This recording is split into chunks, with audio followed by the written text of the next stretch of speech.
Hi, so this is going to be another EOLRB video, but this time it's slightly different. This is one unique case where you can switch between EOLRB and EOFBB really easily, even if you don't use UFBB in real solves.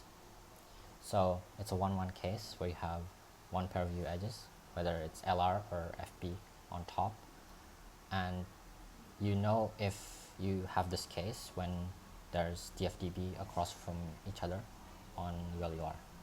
So whichever one is on top, then that means the other one is on the bottom.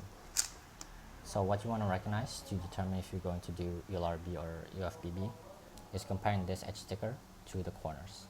So if you have a line solved or opposite headlights, then you're going to solve whatever's on top, and that means if I have this case, I'm going to do EOLRB because EOLR is on top.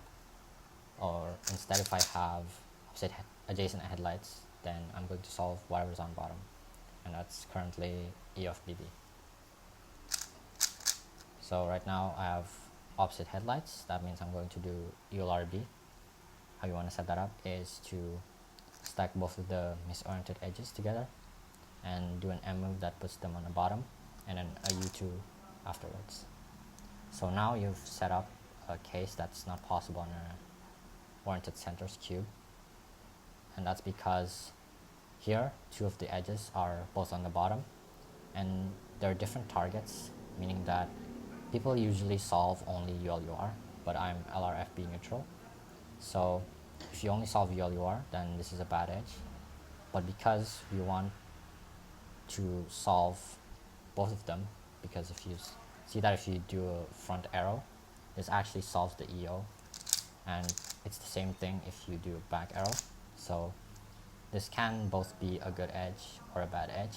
In this case, you want to solve EOLR, so this is still a good edge and this becomes the bad edge. But instead, if you want to solve UFUB, then this becomes the bad edge. So these two are bad, this one is also bad. So I'm going to do a back arrow and then just insert EOLR and force U.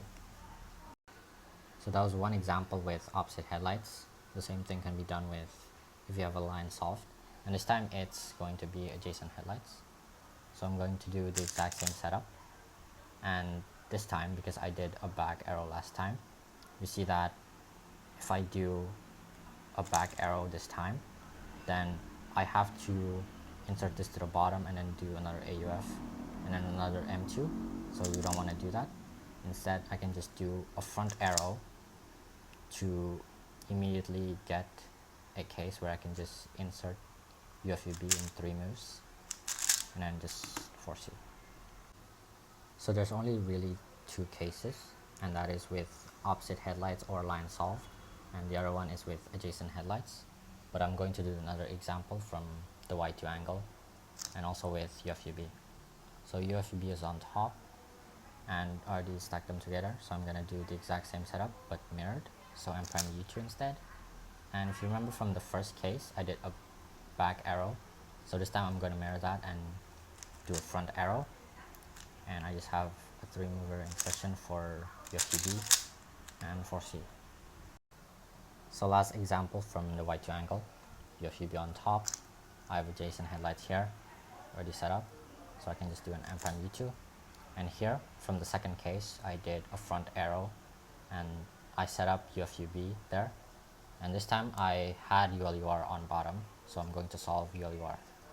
And I'm just going to mirror what I did from the second case, and that's just doing a back arrow instead of a front arrow, and then inserting EOLR and force C.